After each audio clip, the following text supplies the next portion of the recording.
Assalamualaikum warahmatullahi taala wabarakatuh. Hari ini kita buat tajuk yang keempat. So, Babah minta dalam minggu ni tajuk-tajuk yang sebelum ni, daripada tajuk 1 sampai tajuk yang berikutnya lah, pelajar-pelajar minta supaya buat assignment seperti yang Babah kata tu. Buat dalam grup, kemudian hantar dalam email Babah. Kejap lagi Babah beri dalam WhatsApp group alamat email untuk anak-anak hantar assignment tadi. Ingat, assignment tadi ada 40 markah. Pelajar-pelajar kena buat start daripada minggu ni, hantar untuk Babah beri markah tu. Okey. Sekali lagi dinyatakan bahawasanya kita semua ada 5 tajuk dan dalam 5 tajuk tu ada, kena ingat, kelima-lima tajuk tadi akan jadi 5 soalan. Jadi preparation untuk anak-anak exam kelak ada dalam 5 tadi. Baik, tajuk yang keempat ni berbunyi lebih kurang, terdapat pendapat yang menyatakan bahawa ilmu kolonial mempunyai jasa yang besar kepada subjek Melayu dan Islam di Malaysia. Berikan komentar kritikal anda terhadap kenyataan ini. Dia lebih kurang kena ingat gini, ilmu kolonial ni adalah ilmu tentang masyarakat Melayu dan serba-serbi manusia Melayu, tentang sains, sosial dan sebagainya tentang manusia Melayu yang dibuat oleh pegawai British, penjajah British ke tanah Melayu. Masa mereka datang menjajah tempat kita, mereka telah mencatat banyak benda tentang orang Melayu, dan hasil catatan mereka tadi digunakan sebagai maklumat, dan maklumat tadilah menjadi ilmu tentang manusia Melayu itu sendiri. Okey, artikel ini, artikel ini kalau anak-anak tengok daripada assignment yang Babah berikan tadi, ada 4 perkara utama. 4 perkara utama, iaitu pertama, dakwaan bahawasanya khidmat ilmu kolonial yang membawa kepada penjagaan kenyataan bahawasanya khidmat ilmu kolonial yang membawa kepada penjagaan subjek Melayu dan Islam. Yang kedua, kena terangkan apa dia ilmu kolonial. Yang ketiga, bagaimana ilmu kolonial itu dibentuk di tanah Melayu. Dan yang keempat, ini yang terpenting sekali, iaitu kritik terhadap kenyataan jasa ilmu kolonial yang membawa kepada penjagaan subjek Melayu dan Islam. Okey, anak-anak semua, seorang sarjana daripada barat, dia ni asal daripada US, dia telah buat buku dia tadi based on dia punya thesis PhD. Nama dia Matthew J. Schaucher, menegaskan bahawasanya Raffles dianggap sebagai custodian of the Malay culture. Hal ini ditegaskan kalau anak-anak tengok dalam statement dia tu cukup dihargai di peringkat antarabangsa. Kita kena ingat, sekarang ni kalau kita nak menulis tentang manusia Melayu, tentang masyarakat Melayu, tentang masyarakat kita sendiri, walaupun kita nak menulis tentang Islam yang dipegang oleh masyarakat Melayu, di peringkat antarabangsa, tulisan yang ditulis oleh sarjana Melayu sendiri kurang dihargai. Ini masalahnya, kurang dihargai. Tetapi kalau ditulis oleh orang barat, orang Eropah, ia sangat dihargai. Dia ada sebab latar belakang sejarah yang panjang untuk menyebabkan hal ini berlaku. Okey, kita akan tengok lepas ni. Matthew Schaucher berkata, Stafford Raffles, ini kenyataan di dalam buku dia tadi. Anak-anak boleh baca boleh baca sendiri. Babah tak payah baca, tapi lebih kurang dia kata jasa terbesar Stafford Rapper ni adalah dialah yang telah mengasaskan tentang pengajian Melayu. Dan selepas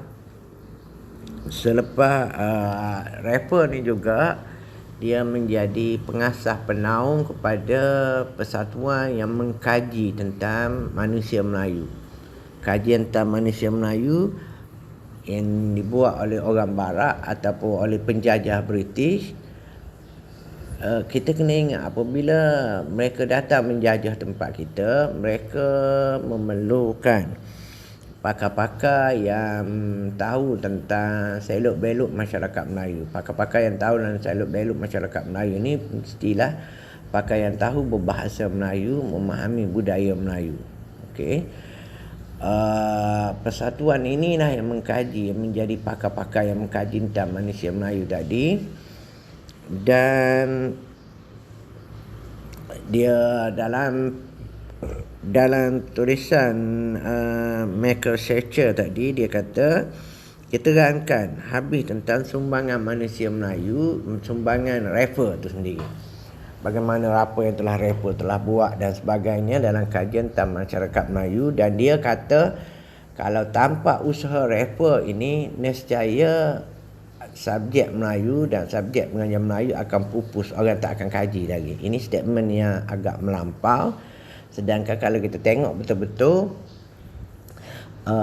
orang yang paling kuat dan anti kepada Melayu dan kepada Islam itu sendiri adalah rapper. Ini kira tali baru. Mereka kaji kita tentang orang Melayu adalah kerana kepentingan mereka, kerana mereka nak menjajah dan memerah hasil bumi kita.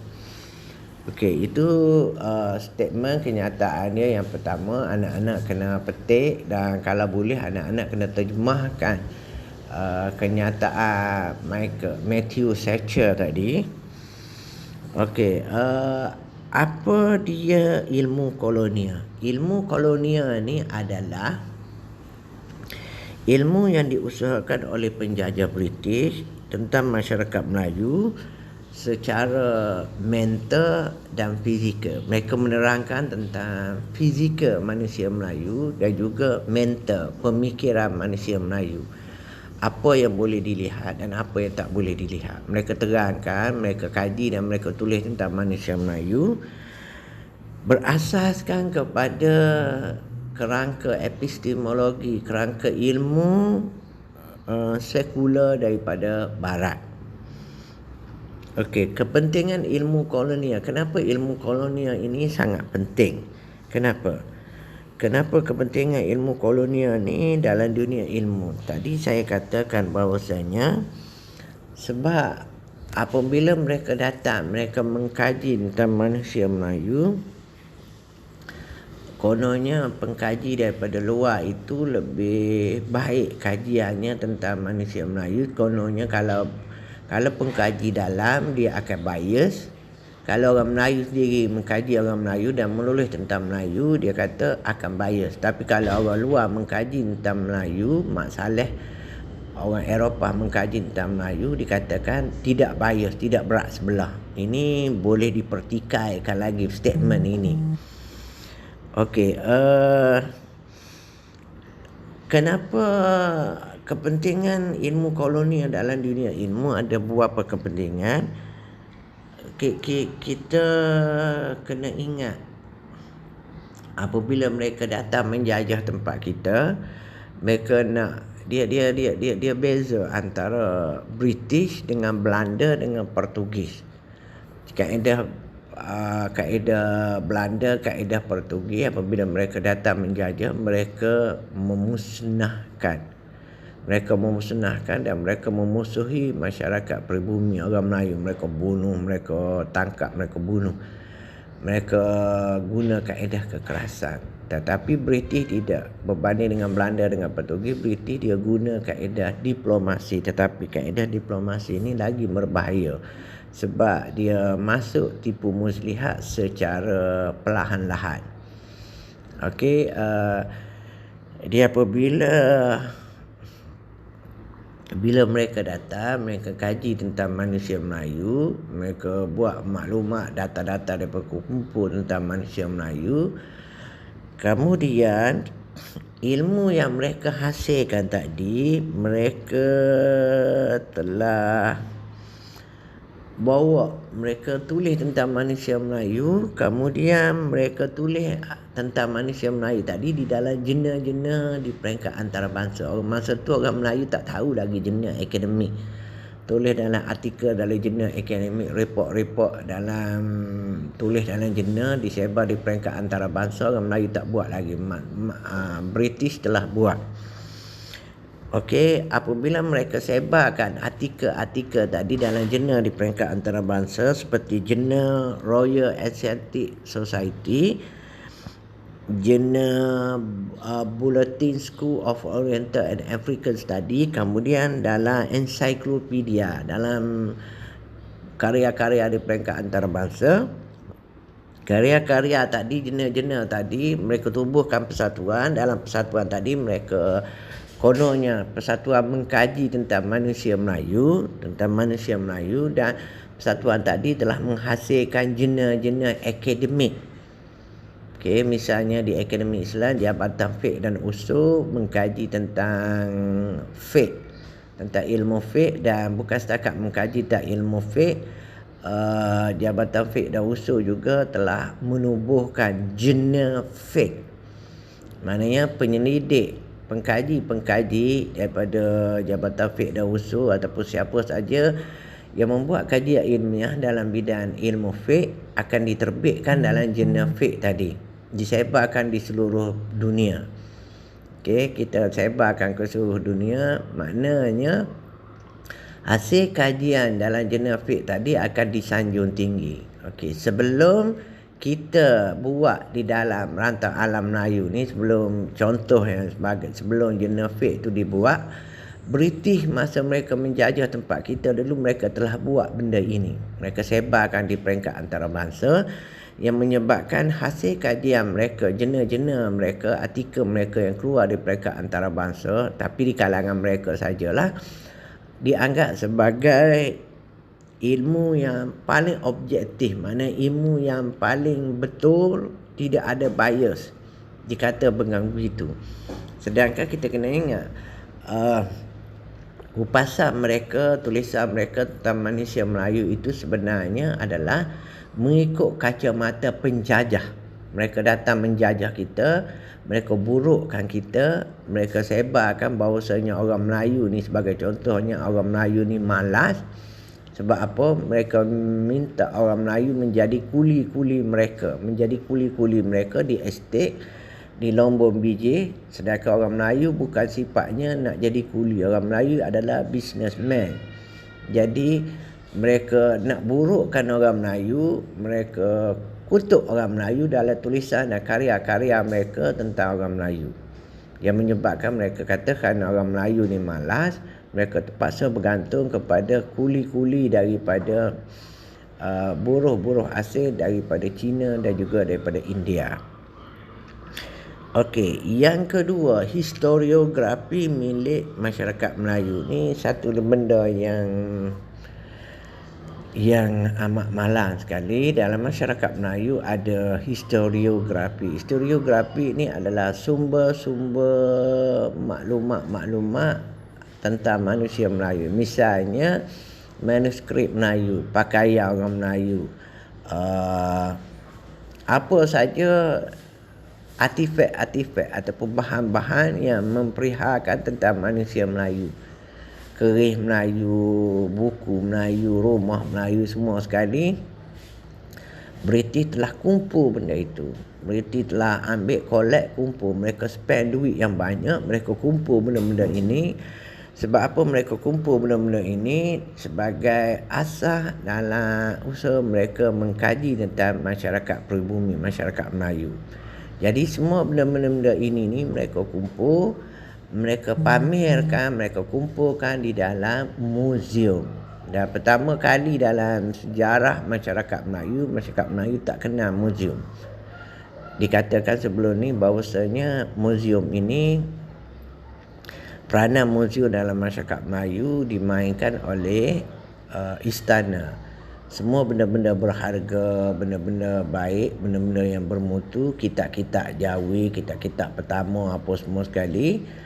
Misalnya kitab Jawi pertama, kitab fiqh pertama ditulis dalam bahasa Melayu adalah karya oleh Nuruddin Ar-Raniri, yang ditulis oleh Nuruddin Ar-Raniri di Pahang. Kitab Siratul Mustaqim, kitab tadi disimpan di Istana Pahang. Istana menjadi muzium tempat disimpan artifak-artifak bersejarah tadi.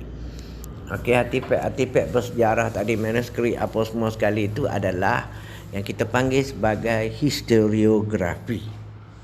Okey. Yang menjadi masalah, apa yang disimpan di istana tadi banyak daripadanya yang telah dijual oleh pihak istana. Apabila terdesak, tak ada duit, raja-raja Melayu telah mengambil sikap menjual manuskrip tadi kepada pihak British. Ini sangat memalukan.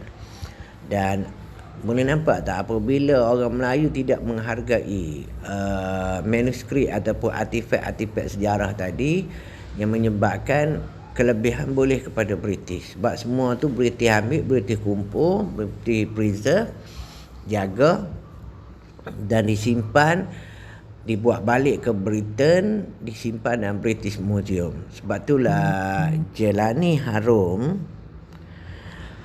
apabila dia mengkaji tentang manuskrip kitab Jawi dalam bidang hukum Islam, dia kaji di Malaysia tak ada. Jadi dia terpaksa pergi ke London, dan semasa dia pergi ke London, dia telah menjumpa manuskrip tadi di British Museum lengkap. Manuskrip tulisan tangan milik orang Melayu yang sepatutnya disimpan di istana. Sekarang ni kalau nak cari kena pergi ke London, sebab British yang menyelamatkan benda tadi. Mereka kumpul. Kalau harap kepada orang Melayu, ada beberapa kes. Pertama, sebab cuaca di tanah Melayu ni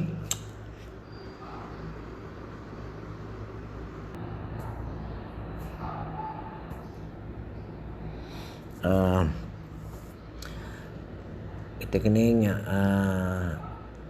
sebenarnya apabila koleksi artifak ataupun manuskrip tadi disimpan di alam Melayu, ada beberapa kes di tanah Melayu disimpan. Pertama, kerana iklim kita, iklim lembap, panas lembap, yang menyebabkan anak-anak akan makan repuk manuskrip tadi. Masa tu orang Melayu tidak ada lagi teknologi untuk mengawet benda tadi. Pertama, saya pernah ikut rombongan Muzium Pahang pergi ke Aceh. Kami pergi melawat pondok Tanah Abel di Aceh. Di situ mempunyai koleksi kitab Jawi, kitab-kitab agama yang paling tua di alam Melayu. Masa kami melawat di pondok Tanah Abel tadi, orang pondok tadi, pemilik pondok tu telah dengan bangganya menunjukkan kepada kami, ini kitab ini hanya ada di sini. Dia tunjuk kitab tadi. Kami buka kitab tadi, tengok-tengok dalam kitab tadi ada anak-anak makan dah kitab Jawi tadi. Dah rosak dah. Kita tak jaga benda ni. Kerana iklim palas lembab kita, benda tu rosak. Macam rumah Hana sendiri, Hana banyak beli kitab-kitab balik daripada England dulu, apa beli daripada Timur Tengah, apa gini. Rumah Hana ada anak-anak, kitab makan. Anak-anak telah makan kitab-kitab yang Hana ada, menyebabkan rosak. Okey. Apabila British ambil, British buat balik di Britain, mereka menggunakan teknologi, mereka mengawet, mereka menjaga sampai sekarang. Itu kita terpaksa berterima kasih kepada pihak British. Itu yang pertama. Yang kedua, kerana bencana alam. Antara koleksi kitab Jawi yang terbesar adalah di Aceh, dan masa berlaku tsunami Aceh, di Perpustakaan Hashimi Abu Bakar Aceh, yang menyebabkan koleksi mereka telah musnah teruk kerana terkena tsunami. Okey. Semua benda-benda ini mereka buat balik tempat mereka, dan kebanyakannya mereka ambil secara illegal, secara haram. Mereka sama ada mereka membeli ataupun mereka merampas. Tapi lebih banyaknya artifak-artifak manuskrip tadi mereka rampas daripada raja-raja Melayu, especially sebagai contohnya apabila Raffles menakluk kawasan Keraton di Yogyakarta, mereka telah Raffles telah masuk dalam perpustakaan ataupun dalam di Keraton. Mereka ambil kitab-kitab Jawi dan juga artifak seperti mana keris, patung-patung dan juga permata, emas dan sebagainya. Mereka buat balik tempat mereka. Mereka ambil secara illegal, secara haram. Dan apabila mereka buat balik, mereka simpan dalam muzium. Jadi apabila selepas merdeka ataupun semasa dalam tempoh penjajahan lagi, kalau orang Eropah nak mengenal tentang diri orang Melayu, mereka create dalam muzium di Britain tadi, dalam British Museum tadi, mereka ada koleksi artifak yang sangat besar. Kalau anak-anak semua pergi ke British Museum di London, anak-anak lalu masuk saja kawasan Mesir, semua artifak, manuskrip artifak ataupun bahan-bahan sejarah tentang Mesir ada dalam British Museum. Dia buat koleksi ni Mesir, ni koleksi Pakistan, ni koleksi Mekah, koleksi Timur Tengah. Kalau kita pergi juga koleksi Peninsula Malaya, ada semua sekali lengkap, mereka tunjukkan di situ. Tapi yang menjadi masalahnya, pameran yang mereka buat tentang masyarakat tanah jajahan mereka tadi, mereka kolek tadi, dibuat dalam bentuk yang sangat negatif. Misalnya masyarakat Melayu ditunjuk tentang orang Melayu, perempuan Melayu berkembang, tak pakai baju. Orang Melayu, lelaki Melayu tidak pakai baju. Dia buat patung orang Melayu tak pakai baju. Kemudian orang Melayu berjalan ke sana kemari membawa keris. Maknanya orang Melayu ni ganas, seolah-olah begitu sifatnya. Okey, bagaimana ilmu kolonial itu dibangunkan? IPT Barat seperti University of London, University of Cambridge, IPT di Barat mengajar dan melahirkan pakar-pakar tentang budaya dan filologi Melayu. Dia begini. Apabila pihak British nak menjajah tanah Melayu, mereka mesti mempelajari tentang bahasa dan budaya Melayu. Jadi British mesti di Britain tu, mesti London telah menubuhkan Jabatan Pengajar Melayu untuk mengajar budaya dan bahasa Melayu kepada pegawai-pegawai, calon-calon pegawai British yang hendak bertugas di tanah Melayu. Maknanya kalau pegawai British yang nak dihantar bertugas ke Timur Tengah, mereka perlu masuk kelas bahasa Arab. Dia buat gitu.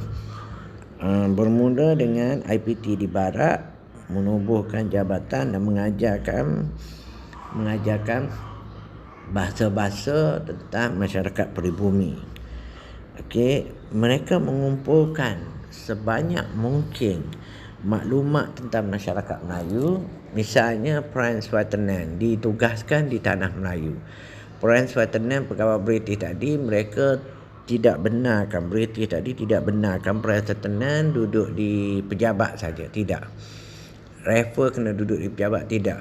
Dia minta supaya Franz Ferdinand, Winston ke siapa sahaja, Raffles ni pun masuk ke dalam kampung orang Melayu, mempelajari tentang budaya orang Melayu, bercampur dengan orang Melayu, mengumpulkan maklumat sebanyak mungkin daripada diri orang Melayu. Itu kelebihan mereka lah. Okey, Mereka yang ketiga, mereka menerima pakai pandangan pakar orientalis dalam kajian masyarakat Melayu. Mereka pembuat dasar di Britain, ataupun Colonial Office, pejabat tanah jajahan. Apabila mereka nak buat apa saja dasar tentang masyarakat Melayu, mereka akan menerima pakai pandangan daripada pakar-pakar orientalis yang berkhidmat di mesti di barat, mesti London. Sebagai contohnya, ini kelebihan mereka. Mereka kalau kat kita ada apa-apa masalah yang timbul dalam masyarakat, kita lebih tanya pendapat orang politik. Walaupun orang politik ni bodoh misalnya. Tetapi kalau di Britain ataupun di barat, kalau timbul satu masalah, mereka tak tanya orang politik, mereka akan tanya ilmuwan. Ilmuwan tu akan jawab berdasarkan kepada ilmu. Anak-anak ingat kan baru-baru ni apabila Timbalan Menteri Faisal, apabila timbul masalah rakyat ni dah tak ada duit, ada nasabah Timbalan Menteri yang muda tu kata dia galakkan, dia minta supaya kerajaan buat dasar, iaitu Bank Negara mencetak duit ringgit sebanyak mungkin. Bodoh punya pandangan. Mana boleh kita nak cetak duit ikut suka. Dia setiap duit yang dicetak tu mesti ada nisbah cagaran emas dia. Kalau tidak, duit itu tidak berharga. Banyak pandangan menteri yang kalau kita tengok yang tak logik dan tak munasabah. Okey, sebagai contohnya apabila timbul isu jemaah haji misalnya, British dan juga Belanda, walaupun dua kuasa besar tu, penjajah tu saling bermusuhan antara satu sama lain, tetapi Belanda dan juga British menerima pakai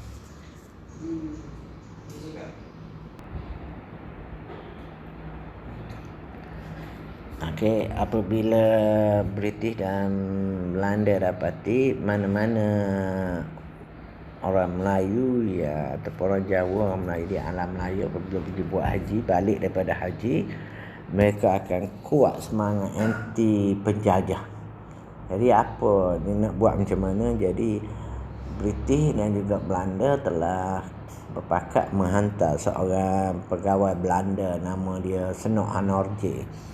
Senok Hanorje ni dia buat kajian tentang Islam, dia buat PhD tentang Islam, dan dia telah dihantar pergi ke Arab Saudi.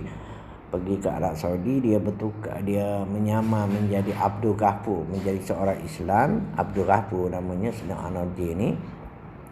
Dia menyamar, dia cuba nak tengok apa yang berlaku di institusi haji tu. Jemaah haji buat apa? Setiap tahun apabila jemaah haji buat apa yang menyebabkan kalau balik daripada buat haji, semangat nasionalisme jadi tinggi, anti penjajah kuat. So Senok Hanorje ni pergi dalam tempoh masa tertentu, iaitu di Mekah, dan hasil kajian daripada Senok Hanorje tadi, bila dia tulis satu buku, dan dalam buku tadi dia mendedahkan tentang apa yang dipelajari oleh Hanorje dan juga bagaimana cara nak handle benda ini. Jadi apabila Hanorje balik, dia mengajar kepada pihak Belanda dan juga pihak British sendiri bagaimana nak handle tentang masalah ini. Pertama adalah dia minta supaya di dalam masyarakat Melayu dan masyarakat Jawa ada dua yang utama, iaitu raja-raja dan juga ulama.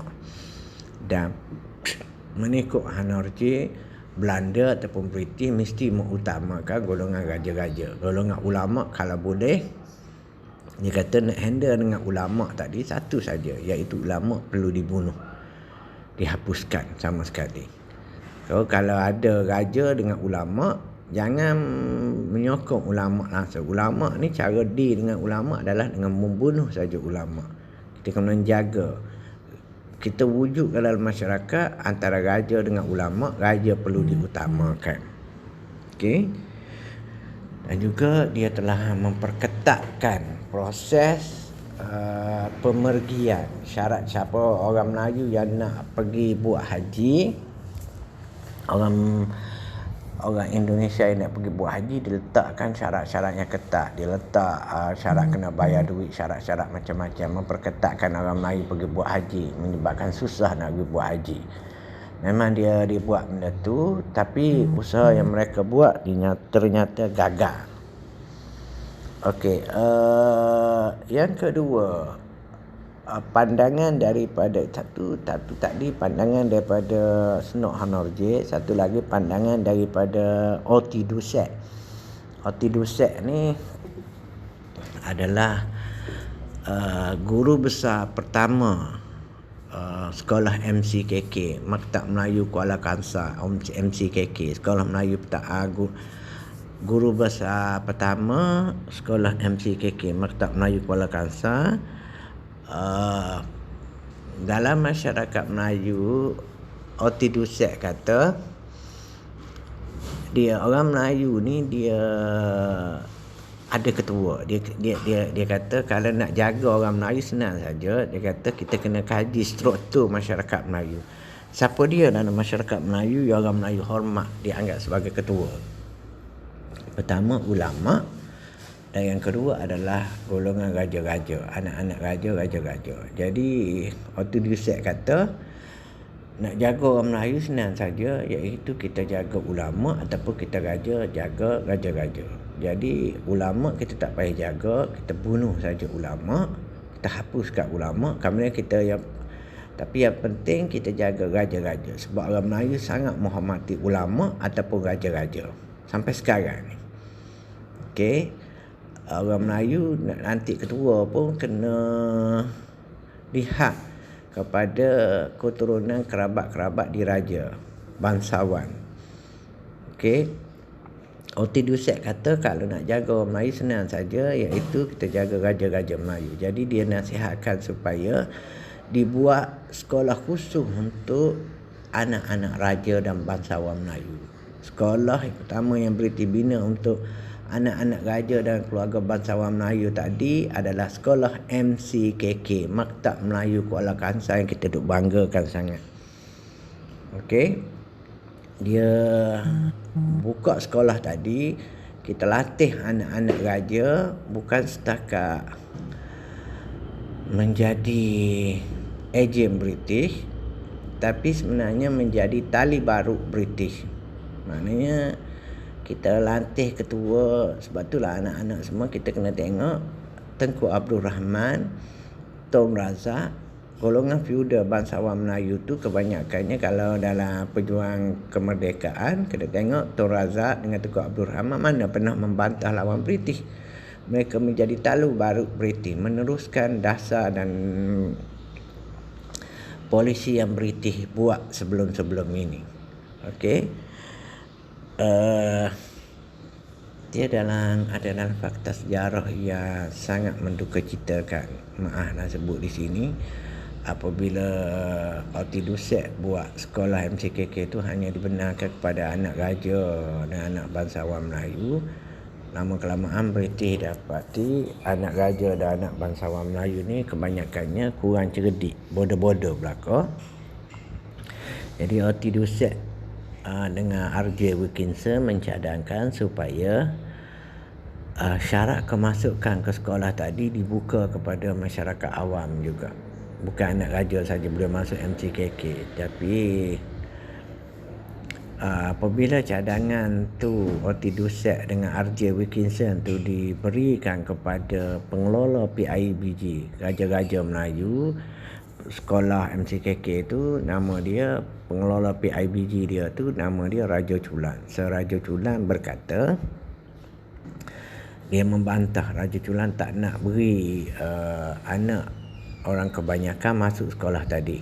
Dia kata, I don't want my son to be sit beside my former slave in the same classroom. Aku tak mahu anak aku belajar dengan anak hamba aku di dalam satu kelas. Anak-anak semua, kalau kita baca fakta sejarah tadi, kita akan ketahui bagaimana terlukanya hati kita orang Melayu apabila anak raja Melayu sendiri yang tidak mahu kita ni anak orang Melayu diberikan peluang pendidikan. Okey, pembangunan ilmu kolonial.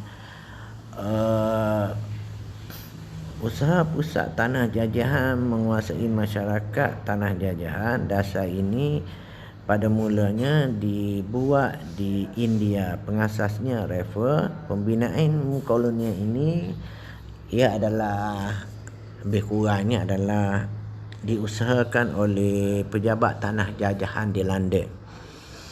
Dia buat beberapa dasar. Dasar ni antaranya meneruskan dasar dia bermula di India sebab tanah jajahan British pertama adalah di India. Kemudian dasar di India tadi dibawa ke tanah Melayu. Di tanah Melayu usaha besar diusahakan oleh Raffles. Kalau di London, penubuhan School of Oriental and African Studies, School of Oriental American dan African Study, University of London ditubuhkan untuk tujuan melatih kader-kader kolonial tadi. Maknanya kalau pegawai British yang nak dihantar bertugas ke tanah Melayu seperti yang anda sebut awal tadi, mana-mana pegawai yang nak dihantar ke Afrika, dia kena masuk kelas di School of Oriental tadi, belajar bahasa Afrika. Okay, belajar bahasa Afrika dan lulus bahasa Afrika saja, lepas tu barulah pegawai tadi yang dilatih tadi akan dihantar ke Afrika. Begitu juga sesiapa yang nak dihantar ke tanah Melayu, dia kena lulus juga bahasa Melayu di School of Oriental and African Study, advance. Okey, pegawai-pegawai yang lulus bahasa dan dia bukan setakat belajar bahasa tapi dia belajar juga budaya masyarakat Melayu di London, University of London tadi. Apabila mereka dihantar, kader-kader kolonial tadi dihantar ke tanah Melayu seperti yang anda kata tadi, Swettenham, Winchester dengan Raffles tadi. Pertama sekali mereka dikehendaki untuk menguasai bahasa dan golongan terpenting masyarakat pribumi. Mereka kena menguasai bahasa dan mereka kena kenal orang-orang terpenting dalam masyarakat untuk tujuan komunikasi, untuk tujuan berhubungan dan mewujudkan law and order. Maknanya tak nak berlaku huru-hara dalam masyarakat. Mereka juga pegawai-pegawai British tadi perlu melakukan survey bagi mengumpulkan maklumat tentang masyarakat, sosial, alam sekitar dan segala perkara yang berkait dengan masyarakat pribumi. Mereka kena buat penyelidikan. Penyelidikan yang mereka buat tadi, mereka kena masuk setiap kampung, mereka mesti mencatat. Antaranya mereka buat sistem banci dalam Hulu Langat misalnya, ataupun di Laruk, kawasan Laruk, berapa jumlah penduduk yang ada di Laruk tadi. Sebagai contoh, di Hulu Langat berapa jumlah penduduk yang ada di Hulu Langat. Sebab sebelum ni masyarakat Melayu, raja-raja Melayu tak ambil benda tu, tak ambil peduli benda tu. Okey. Hasil kajian catatan mereka tadi tentang kehidupan sosial alam sekitar masyarakat Melayu tadi, kemudiannya menjadi asas sains botani dan zoologi masyarakat alam Melayu. Yang kita kena ingat, British ni datang daripada kawasan yang iklimnya berbeza dengan iklim di Britain. Jadi mereka tak nak datang, pegawai British tak nak datang berkhidmat di alam Melayu sebab di alam Melayu ni antara tempat yang berpenyakit kena malaria. Di Britain dia tidak ada nyamuk.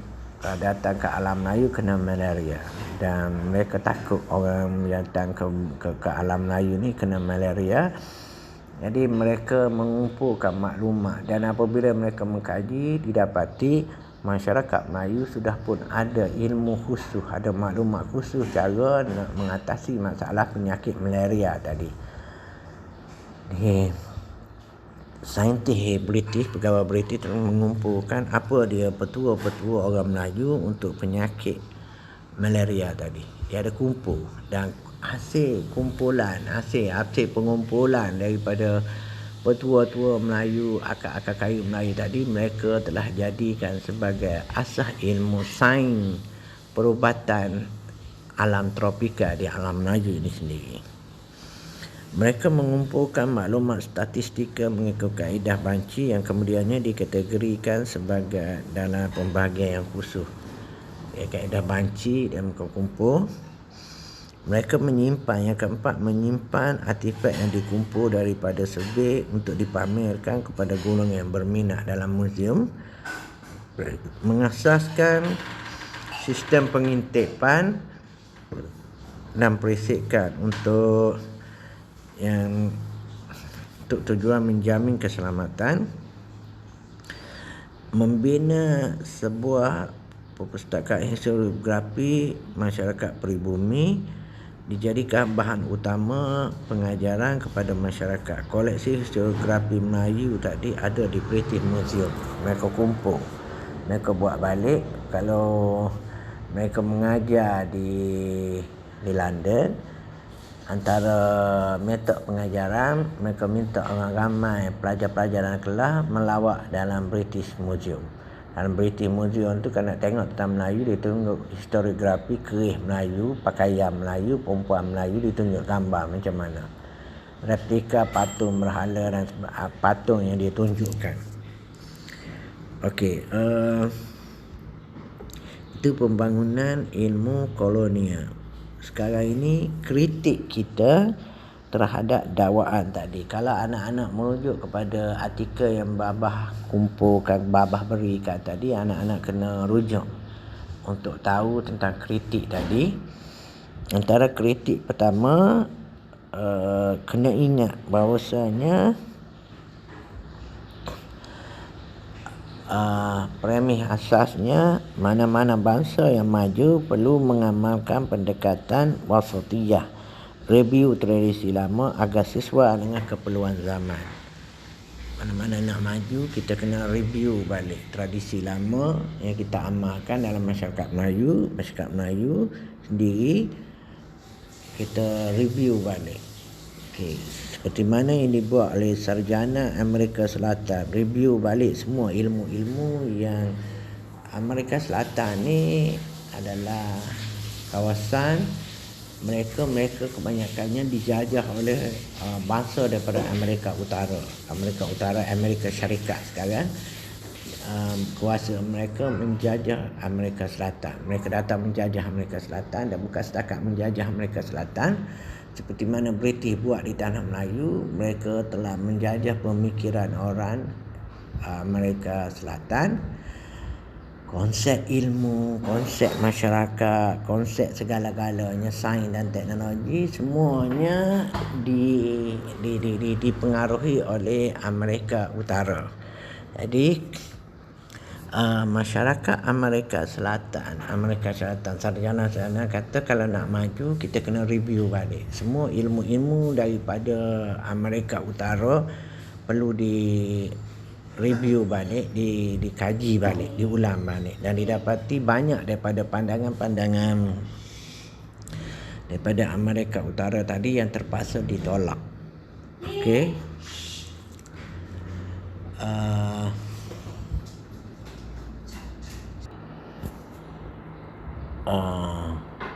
Yang kedua, sifat sejarah atau sifat ilmu itu sendiri, ia perlu sentiasa direview balik. Sejarah adalah ilmu yang sentiasa perlu direview balik. Ilmu dan sejarah itu perlu direview balik. Sebagai contohnya, catatan Ali Syariati kata dalam catatan buku dia pergi melawat tembok besar negeri China. Pemandu pelancong dia menerangkan bahawa tembok besar negeri China ini telah dibina oleh Syekh Wanti, Maharaja Cina Syekh Wanti. Dia terangkan begitu. Kemudian Ali Syariati kata, aku mohon berhenti sejenak. Aku cakap kepada pemandu pelancong, aku mohon untuk bertafakur sejenak mengingati teman-temanku, kawan-kawanku, iaitu golongan hamba yang mati terbunuh, terkorban di dalam membina tembok besar negeri China. Sebab mengikut hadis syariat, orang sebenar yang membina tembok besar negeri China adalah bukan Syekh Wanti, tetapi golongan hamba yang terbunuh dan terkorban dalam membina tembok besar negeri China. Golongan hamba ini golongan yang dinafikan, dia dilupakan dalam sejarah, ataupun dalam kaedah ilmu dia panggil subaltern study. Subaltern study adalah golongan terpinggir, golongan yang dipinggirkan dalam fakta sejarah. Golongan ini lah sebenarnya yang membina sejarah, tetapi golongan ini dilupakan. Itu ahli syariati. Yang kedua, kemungkaran hantuah dengan hanjebak. Kalau kita tengok, kita kena review balik sejarah ingat tadi, sejarah ditulis oleh golongan yang berjaya, golongan yang menang dalam peperangan. Kalau di tanah Melayu, golongan yang menang dalam peperangan adalah British. Dalam penjajahan melawan British, iaitu di bawah Tok Janggut misalnya, kita ditunjukkan bila mana Tok Janggut telah ditangkap, dibunuh. Sebab sejarah itu ditulis mengikut kacamata British, pegawai British yang tulis. Sedangkan kacamata Tok Janggut sendiri dinafikan. Kita tak tahu cerita bagi pihak Tok Janggut itu sendiri. Jadi sekarang ni sudah ada pendekatan baru, iaitu pendekatan subaltern study. Subaltern study itu adalah sejarah yang ditulis oleh golongan yang dilupakan, golongan yang dipinggirkan. Kalau kita lihat anak-anak semua, hantuah dengan hanjebak, kalau kita tengok siapa hero, siapa jahat, sebenarnya dua-dua jahat. Sebab apa? Kalau kita tengok, hantuah kerjanya suka minum arak, hanjebak pun suka minum arak, suka bermukah dengan bini orang, bermain dengan gundik dan sebagainya. Dua-duanya, kalau kita tengok dari kata-mata sejarah yang ditulis oleh penulis-penulis sejarah, golongan feudal mendewa-dewakan hantuah dengan hanjebak. Tetapi kalau tengok dalam watak mereka dalam sejarah alam Melayu, didapati mereka ni golongan yang terlibat dengan kerja-kerja muka yang sangat berat dan sangat teruk. Okey,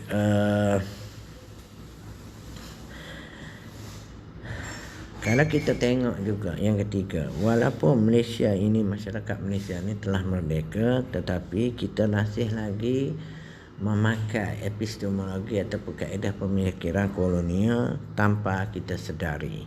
Contohnya perlembagaan Malaysia yang dibina, yang dibuat pertama kali oleh Lord Reed, masih lagi mengekalkan perlembagaan sekular daripada warisan kolonial. Sistem politik kita, pentadbiran polis, IPT dan juga ilmu kita masih lagi menerima pakai ilmu, warisan ilmu daripada British. Dah sampai masanya kita kena rombak balik semua sekali.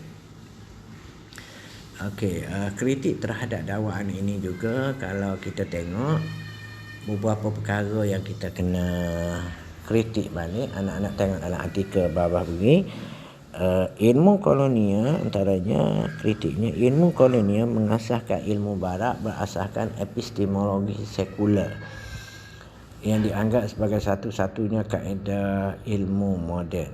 Dia kena ingat, barat ni dia tolak wahyu, sumber wahyu dia tolak. Dia berasaskan kepada sumber akal semata-mata.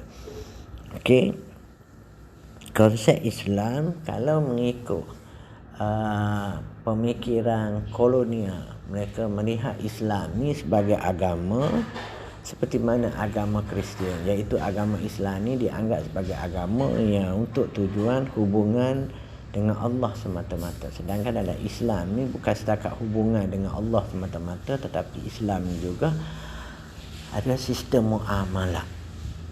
Okey, maknanya mereka melihat agama Islam seperti mana agama Kristian. buku teks tentang sejarah alam Melayu ditulis oleh pentadbir British. Okey. Pengajian Islam terbaik dikatakan adalah dari perspektif barat. Ini antara contoh-contoh idea yang dipegang dalam masyarakat Melayu. Kajian tentang sejarah sastra Melayu menumpukan kepada isu kepelbagaian teks, siapa pengarang dan asal-usul, tarikh dan pengaruh luar dalam sastra Melayu. Ini kajian-kajian dia. Okey. Yang kedua, isu manusia Melayu. Pegawai British telah menetapkan bahawasanya mereka dalam kajian mereka tadi saya kata tentang mereka mengkaji tentang manusia Melayu, dan dalam kajian mereka, tulisan mereka tentang manusia Melayu, mereka menyatakan secara genetiknya orang Melayu ni lemah, statik, gagap berubah, mutu otaknya simple. Orang Melayu ni malas, dan juga orang Melayu ni fatalis, bergantung kepada nasib. Mereka juga catatan mereka tentang manusia Melayu. Jadi kalau kita kata tadi Matthew Hatcher kata mereka mempertahankan Melayu, subjek Melayu, tidak. Tapi kalau kita tengok karya-karya kolonial, kita dapati kebanyakan karya kolonial itu menghina Melayu. Mereka meremehkan Melayu, dan paparan mereka tentang manusia Melayu seperti mana yang Ana kata tadi, mereka katakan orang Melayu ni lemah, statik, gagal berubah dan sebagainya. Mereka juga memecah belahkan perpaduan Melayu. Perpaduan Melayu cuba dipecahkan, alam Melayu dihakkan kepada tanah Melayu semata-mata. Ingat, dulu kalau sebut rantau alam Melayu ni seluruh Indonesia, Filipina, Madagaskar itu adalah rantau Melayu semua sekali, tanah Melayu. Tapi apabila British datang, mereka pecahkan. Indonesia bukan lagi termasuk di dalam tanah Melayu, tetapi dianggap kawasan Indonesia. Dipecahkan begitu. Okey. Mereka juga memburuk-burukkan Aceh dalam sejarah alam Melayu sampai sekarang ni. Mereka katakan Aceh ni adalah bangsa yang zalim, suka menakluk dan menawan tawanan perang balik ke Aceh. Sebab sampai sekarang ni kalau kita tengok perjuangan Melayu, kalau kita tanya siapa Melayu hanya terhenti di setakat Malaysia dengan Indonesia. Kalau kita tanya di Aceh, adakah orang Aceh itu orang Melayu? Mereka kata Aceh itu bukan Melayu. Aceh keluar daripada bangsa Melayu, menyebabkan mereka tak hormat lagi kepada Aceh. Sedangkan kalau kita tengok sebenarnya peranan Aceh dalam sejarah alam Melayu itu sangat besar. Kita tengok lepas ni. Mereka cuba menafikan sejarah alam Melayu. Sumber sejarah tempatan dikatakan penuh dengan perkara mitos. Sebelum kedatangan British, dikatakan masyarakat Melayu tidak mempunyai tamadun. Kita tidak ada tamadun langsung. Tidak ada sejarah dan tak ada tamadun. Kerana British datanglah mengajar kita tamadun. Sebab kenapa Aceh dimusuhi? Kerana Aceh lah dengan gabungan antara ulama dengan sultan-sultan Aceh, didapati Aceh ni yang memainkan peranan yang besar menghalang perkembangan agama Kristian di alam Melayu. Sebab itulah anak-anak semua kalau kita tengok menjadi dasar kerajaan Aceh, Kesultanan Aceh dengan nasihat ulama. Mana saja raja-raja Melayu yang berbaik dengan kuasa penjajah, iaitu kuasa British ataupun kuasa Belanda ataupun kuasa Portugis, mana raja-raja Melayu yang bersekutu, yang berbaik dengan Portugis ataupun Belanda ataupun British, Kesultanan Aceh akan pergi serang kerajaan itu. Dan kalau kita tengok, memang benar berlaku di Perak, di Johor, di Melaka dan juga di Pahang. Sebab apabila kerajaan Sultan Melayu tadi berbaik dengan Portugis, Aceh telah serang mereka. Okey, dan apabila Aceh menyerang mereka, kerajaan Aceh telah memakai pendekatan strategik politik membesan, iaitu dengan penuh hikmah. Kerajaan Aceh yang menjajah tadi, yang menakluk Pahang, mereka telah ambil seorang anak Raja Pahang dan mereka jadikan besan mereka. Mana ikatan kekeluargaan lebih kuat lagi. Kemudian memang kita diakui bahawasanya tawanan perang, Aceh telah mengambil sejumlah tawanan perang. Misalnya dia datang menjajah Pahang, mereka telah mengambil tawanan perang daripada Pahang. Diambil 200,000 rakyat Pahang, buat balik ke Aceh, jadikan rakyat mereka. Okey. Tujuan mereka adalah untuk menambah jumlah penduduk Aceh itu sendiri. Dan kalau kita lihat ramai daripada tawanan perang tadi Aceh telah ambil golongan cerdik pandai. Contoh yang paling jelas adalah Raja Iskandar Sani. Raja Iskandar Sani adalah putera bongsu masa Aceh menyerang Pahang. Mereka telah ambil putera bongsu. Putera bongsu itu adalah anak Raja Pahang. Putera bongsu apabila dibuat balik ke Aceh, dia telah diambil menjadi anak angkat kepada Sultan Iskandar Muda. Sultan Iskandar Muda kemudiannya apabila meninggal dunia, putera bongsu telah dilantik menjadi Sultan Aceh dengan nama Sultan Iskandar Sani. Dan Sultan Iskandar Sani inilah yang rapat hubungan dengan Nuruddin Ar-Rani, ulama yang besar. Begitu juga seorang anak raja perempuan daripada Pahang juga, nama Puteri Kamalia. Puteri Kamalia ini yang telah menjadi penasihat kepada kerajaan Aceh yang utama. Begitu juga dengan kita pernah dengan nama Tun Sri Lanang. Itu seorang sastrawan yang menulis kitab sejarah Melayu. Dia adalah keturunan daripada Johor masa Aceh menyerang Johor. Tun Sri Lanang telah dibuat sebagai tawanan perang, dibuat balik ke Aceh. Dan semasa Tun Sri Lanang sampai ke Aceh, dia telah menjadi ulama besar, sastrawan besar yang menulis banyak karya-karya yang tersebar ke seluruh rantau alam Melayu.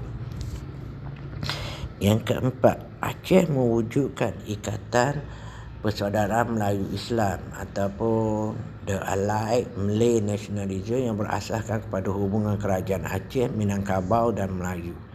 Sebenarnya masa tu wujud gabungan antara kerajaan Aceh, Minangkabau dan Melayu yang melawan penjajah British dan Belanda.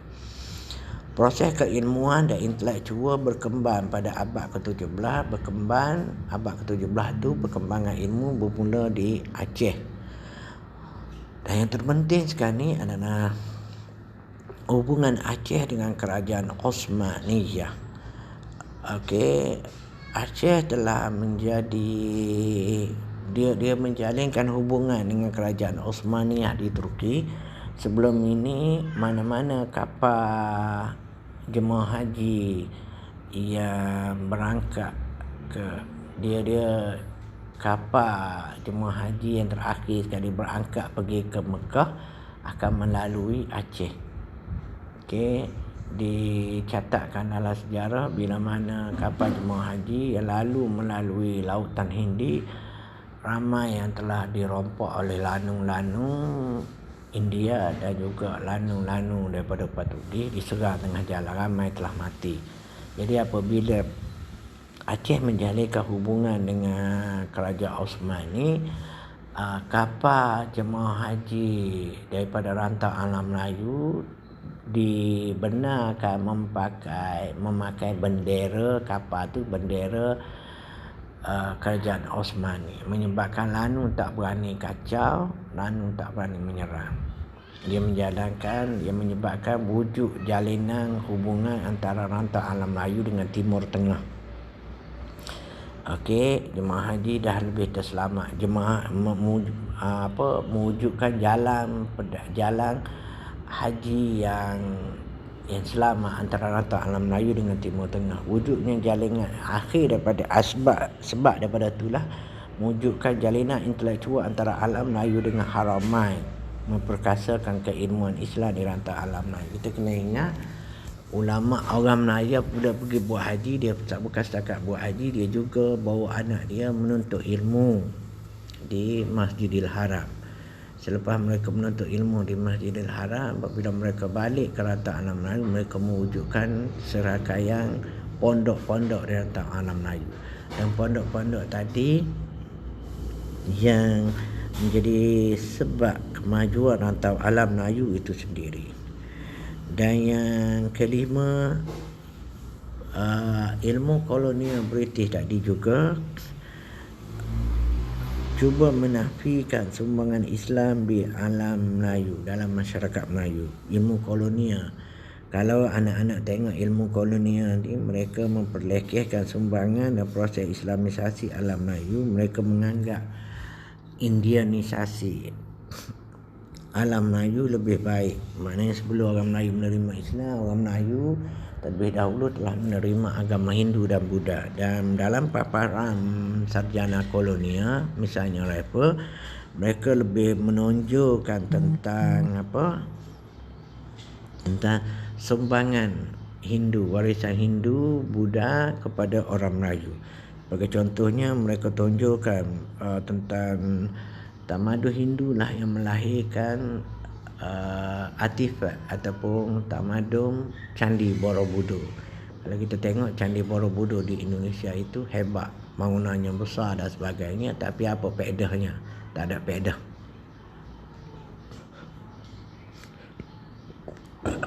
Mereka juga menyatakan pondok dan haji menyebabkan orang Melayu menjadi fanatik. Mereka juga menyatakan bahawasanya Islam menjadi penyebab kemunduran orang Melayu.